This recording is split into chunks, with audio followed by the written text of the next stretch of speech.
Kurikulum selalu mengalami perubahan karena disesuaikan dengan tuntutan zaman. Indonesia sendiri telah mengalami beberapa kali perubahan dan penyesuaian kurikulum, mulai dari zaman sebelum kemerdekaan hingga zaman setelah kemerdekaan. Seringnya perubahan kurikulum ini sebenarnya didasari oleh beberapa faktor. Namun, dua yang terpenting menurut guru bahasa adalah faktor kebijakan penguasa dan faktor perubahan zaman, seperti munculnya kebutuhan baru dan perkembangan teknologi. Nah, tanpa berpanjang lebar lagi, guru bahasa sudah merangkum dari berbagai sumber perubahan kurikulum di Indonesia setelah zaman kemerdekaan.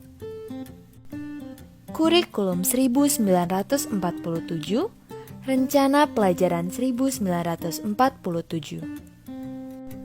Kurikulum pertama yang lahir pada masa kemerdekaan memakai istilah dalam bahasa Belanda, Leerplan, yang artinya rencana pelajaran. Istilah ini jauh lebih populer dibanding istilah curriculum dalam bahasa Inggris. Perubahan arah pendidikan lebih bersifat politis, dari orientasi pendidikan Belanda ke kepentingan nasional, sedangkan asas pendidikan ditetapkan Pancasila. Kurikulum yang berjalan saat itu dikenal dengan sebutan Rencana Pelajaran 1947 yang baru dilaksanakan pada tahun 1950. Sejumlah kalangan menyebut sejarah perkembangan kurikulum diawali dari kurikulum 1950. Bentuknya memuat dua hal pokok. Satu, daftar mata pelajaran dan jam pengajarannya. Dan dua, garis-garis besar pengajaran. Pada saat itu, kurikulum pendidikan di Indonesia masih dipengaruhi sistem pendidikan kolonial Belanda dan Jepang, sehingga hanya meneruskan yang pernah digunakan sebelumnya. Rencana Pelajaran 1947 boleh dikatakan sebagai pengganti sistem pendidikan kolonial Belanda. Karena suasana kehidupan berbangsa saat itu masih dalam semangat juang merebut kemerdekaan, maka pendidikan sebagai development conformism lebih menekankan pada pembentukan karakter manusia Indonesia yang merdeka dan berdaulat dan sejajar dengan bangsa lain di muka bumi ini. Orientasi Rencana Pelajaran 1947 tidak menekankan pada pendidikan pikiran. Hal yang diutamakan adalah pendidikan watak, kesadaran bernegara dan bermasyarakat. Materi pelajaran dihubungkan dengan kejadian sehari-hari, perhatian terhadap kesenian dan pendidikan jasmani. Kurikulum 1952, Rencana Pelajaran Terurai 1952. Setelah Rencana Pelajaran 1947, pada tahun 1952 kurikulum di Indonesia mengalami penyempurnaan. Kurikulum ini lebih merinci setiap mata pelajaran yang kemudian diberi nama Rencana Pelajaran Terurai 1952. Kurikulum ini sudah mengarah pada suatu sistem pendidikan nasional. Yang paling menonjol dan sekaligus ciri dari kurikulum 1952 ini bahwa setiap rencana pelajaran harus memerhatikan isi pelajaran yang dihubungkan dengan kehidupan sehari-hari. Silabus mata pelajarannya menunjukkan secara jelas bahwa seorang guru mengajar satu mata pelajaran. Kurikulum 1964, Rencana Pendidikan 1964. Usai tahun 1952, menjelang tahun 1964, pemerintah kembali menyempurnakan sistem kurikulum di Indonesia. Kali ini diberi nama Rencana Pendidikan 1964. Pokok-pokok pikiran kurikulum 1964 yang menjadi ciri dari kurikulum ini adalah bahwa pemerintah mempunyai keinginan agar rakyat mendapat pengetahuan akademik untuk pembekalan pada jenjang SD, sehingga pembelajaran dipusatkan pada program Pancawardhana, yaitu pengembangan moral, kecerdasan, emosional atau artistik, keprigelan atau keterampilan, dan jasmani. Ada yang menyebut Pancawardhana berfokus pada pengembangan daya cipta, rasa, karsa, karya, dan juga moral. Mata pelajaran diklasifikasikan dalam 5 kelompok bidang studi, yakni moral, kecerdasan, emosional atau artistik, keprigelan atau keterampilan, dan jasmania. Pendidikan dasar lebih menekankan pada pengetahuan dan kegiatan fungsional praktis. Kurikulum 1968. Kelahiran kurikulum 1968 bersifat politis, mengganti rencana pendidikan 1964 yang dicitrakan sebagai produk Orde Lama. Dari segi tujuan pendidikan, kurikulum 1968 bertujuan bahwa pendidikan ditekankan pada upaya untuk membentuk manusia Pancasila sejati, kuat dan sehat jasmani, mempertinggi kecerdasan dan keterampilan jasmani, moral, budi pekerti, dan keyakinan beragama. Dalam kurikulum ini, tampak dilakukannya perubahan struktur kurikulum pendidikan dari Pancawardhana menjadi pembinaan jiwa Pancasila, pengetahuan dasar, dan kecakapan khusus. Kurikulum 1968 merupakan perwujudan dari perubahan orientasi pada pelaksanaan UUD 1945 secara murni dan konsekuen. Kurikulum 1968 menekankan pendekatan organisasi materi pelajaran, yakni kelompok pembinaan Pancasila, pengetahuan dasar, dan kecakapan khusus. Muatan materi pelajaran bersifat teoritis, tidak mengaitkan dengan permasalahan faktual di lapangan. Titik beratnya pada materi apa saja yang tepat diberikan kepada siswa di setiap jenjang pendidikan. Isi pendidikan diarahkan pada kegiatan mempertinggi kecerdasan dan keterampilan, serta mengembangkan fisik yang sehat dan kuat. Kurikulum 1975. Kurikulum 1975 menekankan pada tujuan agar pendidikan lebih efektif dan efisien. Latar belakang lahirnya kurikulum ini adalah pengaruh konsep di bidang manajemen, yaitu MBO, Management by Objective, yang terkenal pada saat itu. Metode, materi, dan tujuan pengajaran dirinci dalam prosedur pengembangan sistem instruksional yang dikenal dengan istilah satuan pelajaran, yaitu rencana pelajaran setiap satuan bahasan. Setiap satuan pelajaran dirinci menjadi tujuan instruksional umum, tujuan instruksional khusus, materi pelajaran, alat pelajaran, kegiatan belajar mengajar, serta evaluasi. Kurikulum 1975 banyak dikritik karena guru dibuat sibuk menulis rincian apa yang akan dicapai dari setiap kegiatan pembelajaran. Kurikulum 1984, kurikulum 1975 yang disempurnakan. Kurikulum 1984 mengusung proses skill approach. Meski mengutamakan pendekatan proses, tapi faktor tujuan tetap penting. Kurikulum ini juga sering disebut kurikulum 1975 yang disempurnakan. Posisi siswa ditempatkan sebagai subjek belajar, dari mengamati sesuatu, mengelompokkan, mendiskusikan, hingga melaporkan. Model ini disebut cara belajar siswa aktif atau student active learning. Konsep CBSA yang elok secara teoretis dan bagus hasilnya di sekolah-sekolah yang diuji cobakan mengalami banyak deviasi dan reduksi saat diterapkan secara nasional. Sayangnya, banyak sekolah kurang mampu menafsirkan CBSA. Yang terlihat adalah suasana gaduh di ruang kelas lantaran siswa berdiskusi, di sana-sini ada tempelan gambar, dan yang mencolok, guru tak lagi mengajar model ceramah.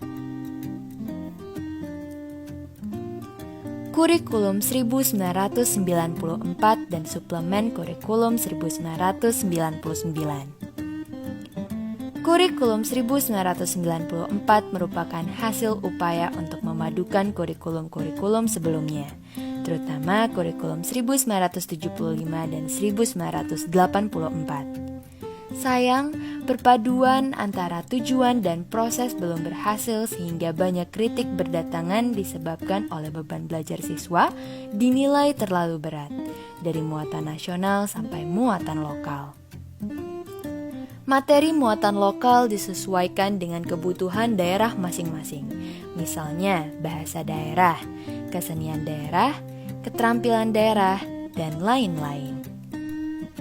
Berbagai kepentingan kelompok-kelompok masyarakat juga mendesak agar isu-isu tertentu masuk ke dalam kurikulum.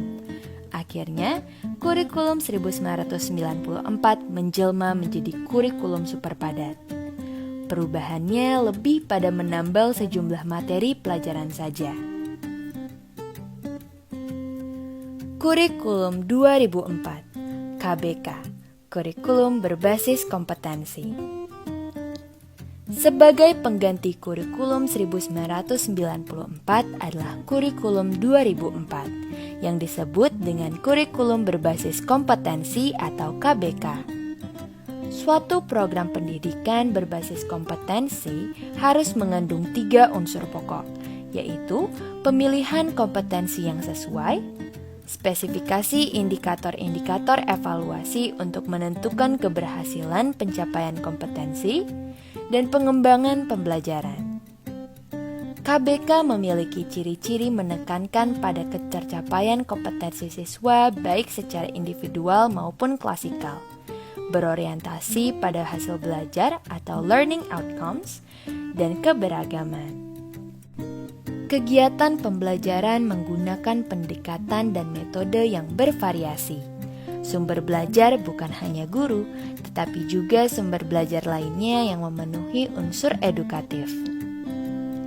Penilaian menekankan pada proses dan hasil belajar dalam upaya penguasaan atau pencapaian suatu kompetensi.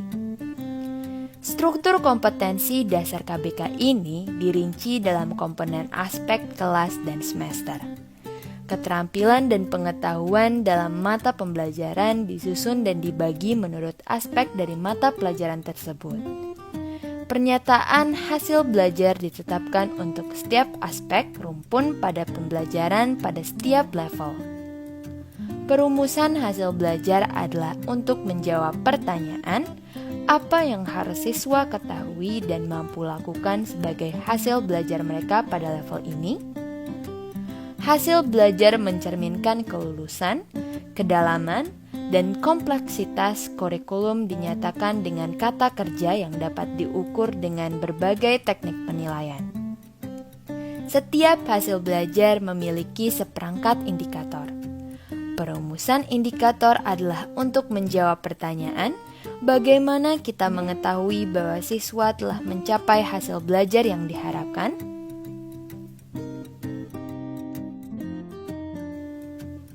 Kurikulum 2006 KTSP, Kurikulum Tingkat Satuan Pendidikan. Pelaksanaan KBK masih dalam uji terbatas. Namun pada awal tahun 2006, uji terbatas tersebut dihentikan.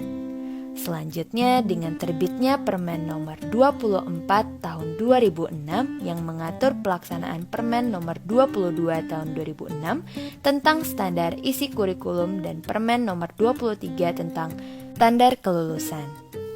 Lahirlah kurikulum 2006 yang pada dasarnya sama dengan kurikulum 2004. Perbedaan yang menonjol terletak pada kewenangan dalam penyusunannya, yaitu mengacu pada jiwa dari desentralisasi sistem pendidikan.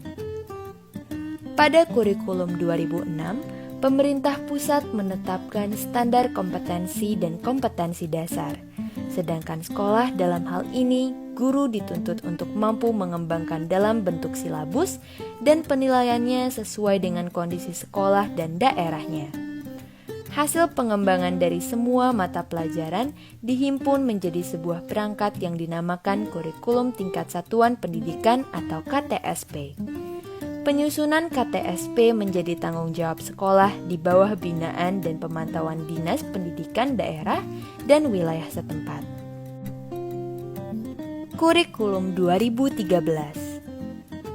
Pemerintah melakukan pemetaan kurikulum berbasis kompetensi yang pernah diuji cobakan pada tahun 2004. Kompetensi dijadikan acuan dan pedoman bagi pelaksanaan pendidikan untuk mengembangkan berbagai ranah pendidikan, yakni pengetahuan, keterampilan, dan sikap dalam seluruh jenjang dan jalur pendidikan, khususnya pada jalur pendidikan sekolah.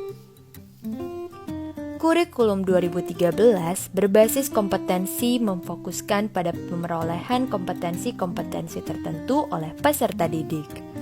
Oleh karena itu, kurikulum ini mencakup sejumlah kompetensi dan seperangkat tujuan pembelajaran yang dinyatakan sedemikian rupa sehingga pencapaiannya dapat diamati dalam bentuk perilaku atau keterampilan peserta didik sebagai suatu kriteria keberhasilan. Kegiatan pembelajaran perlu diarahkan untuk membantu peserta didik menguasai sekurang-kurangnya tingkat kompetensi minimal agar mereka dapat mencapai tujuan-tujuan yang telah ditetapkan, sesuai dengan konsep belajar tuntas dan pengembangan bakat. Setiap peserta didik harus diberi kesempatan untuk mencapai tujuan sesuai dengan kemampuan dan kecepatan belajar masing-masing. Tema utama kurikulum 2013 adalah menghasilkan insan Indonesia yang produktif, kreatif, inovatif, afektif melalui pengamatan sikap, keterampilan, dan pengetahuan yang terintegrasi. Untuk mewujudkan hal tersebut, dalam implementasi kurikulum, guru dituntut secara profesional merancang pembelajaran secara efektif dan bermakna, mengorganisir pembelajaran, memilih pendekatan pembelajaran yang tepat, menentukan prosedur pembelajaran, dan pembentukan kompetensi secara efektif, serta menetapkan kriteria keberhasilan. Kurikulum paradigma baru. Kurikulum paradigma baru yang rencananya akan diterapkan tahun 2022 ini dinilai lebih fleksibel dan lebih berfokus pada materi yang esensial sehingga tidak terlalu padat materi. Hal ini bertujuan agar guru memiliki waktu untuk pengembangan karakter dan kompetensi. Kurikulum paradigma baru sebagai penyempurnaan dari kurikulum 2013 ini akan diberlakukan secara terbatas dan bertahap melalui program sekolah penggerak dan pada akhirnya akan diterapkan pada setiap satuan pendidikan yang ada di Indonesia. Meskipun demikian, menurut Mendikbudristek Nadiem Makarim, wewenang penerapan kurikulum terbaru ini diberikan kepada masing-masing sekolah. Sebelum diterapkan pada setiap satuan pendidikan, mari kita mengenal 7 hal baru dalam kurikulum paradigma baru. Pertama, struktur kurikulum. Profil pelajar Pancasila menjadi acuan dalam pengembangan standar isi, standar proses, dan standar penilaian atau struktur kurikulum, capaian pembelajaran, prinsip pembelajaran, dan asesmen pembelajaran. Secara umum, struktur kurikulum paradigma baru terdiri atas kegiatan intrakurikuler berupa pembelajaran tatap muka bersama guru dan kegiatan proyek. Selain itu, setiap sekolah juga diberikan keleluasaan untuk mengembangkan program kerja tambahan yang mengembangkan kompetensi peserta didiknya, dan program tersebut dapat disesuaikan dengan visi misi dan sumber daya yang tersedia di sekolah tersebut. Kedua, hal yang menarik dari kurikulum paradigma baru yaitu jika pada kurikulum 2013 kita mengenal istilah KI dan KD, yaitu kompetensi yang harus dicapai oleh siswa setelah melalui proses pembelajaran, maka pada kurikulum paradigma baru kita akan berkenalan dengan istilah baru, yaitu capaian pembelajaran yang merupakan rangkaian pengetahuan, keterampilan, dan sikap sebagai salah satu kesatuan proses berkelanjutan sehingga membangun kompetensi yang utuh. Oleh karena itu, setiap asesmen pembelajaran yang akan dikembangkan oleh guru haruslah mengacu pada capaian pembelajaran yang telah ditetapkan. Ketiga, pelaksanaan proses pembelajaran dengan pendekatan tematik yang selama ini hanya dilakukan pada jenjang SD saja. Pada kurikulum baru diperbolehkan untuk dilakukan pada jenjang pendidikan lainnya. Dengan demikian, pada jenjang SD kelas 4, 5, dan 6 tidak harus menggunakan pendekatan tematik dalam pembelajaran, atau dengan kata lain sekolah dapat menyelenggarakan pembelajaran berbasis mata pelajaran. Keempat, jika dilihat dari jumlah jam pelajaran, kurikulum paradigma baru tidak menetapkan jumlah jam pelajaran per minggu seperti yang selama ini berlaku pada kurikulum 2013. Akan tetapi, jumlah jam pelajaran pada kurikulum paradigma baru ditetapkan per tahun sehingga setiap sekolah memiliki kemudahan untuk mengatur pelaksanaan kegiatan pembelajarannya. Suatu mata pelajaran bisa saja tidak diajarkan pada semester ganjil, namun akan diajarkan pada semester genap atau dapat juga sebaliknya. Misalnya, mata pelajaran IPA di kelas 8 hanya diajarkan pada semester ganjil saja. Sepanjang jam pelajaran per tahunnya terpenuhi, maka tidak menjadi persoalan dan dapat dibenarkan. Kelima, sekolah juga diberikan keleluasaan untuk menerapkan model pembelajaran kolaboratif antar mata pelajaran serta membuat asesmen lintas mata pelajaran. Misalnya, berupa asesmen sumatif dalam bentuk proyek atau penilaian berbasis proyek. Pada kurikulum paradigma baru, siswa SD paling sedikit dapat melakukan 2 kali penilaian proyek dalam 1 tahun pelajaran. Sedangkan siswa SMP, SMA atau SMK setidaknya dapat melaksanakan 3 kali penilaian proyek dalam 1 tahun pelajaran. Hal ini bertujuan sebagai penguatan profil pelajar Pancasila. Keenam, untuk mata pelajaran teknologi informasi dan komunikasi yang pada kurikulum 2013 dihilangkan, maka pada kurikulum paradigma baru mata pelajaran ini akan dikembalikan dengan nama baru, yaitu informatika, dan akan diajarkan mulai dari jenjang SMP. Bagi sekolah yang belum memiliki sumber daya atau guru informatika, maka tidak perlu khawatir untuk menerapkan mata pelajaran ini karena mata pelajaran ini tidak harus diajarkan oleh guru yang berlatar belakang TIK atau informatika, namun dapat diajarkan oleh guru umum. Hal ini disebabkan karena pemerintah melalui Kementerian Pendidikan, Kebudayaan, Riset, dan Teknologi telah mempersiapkan buku pembelajaran informatika yang sangat mudah digunakan dan dipahami oleh pendidik dan peserta didik.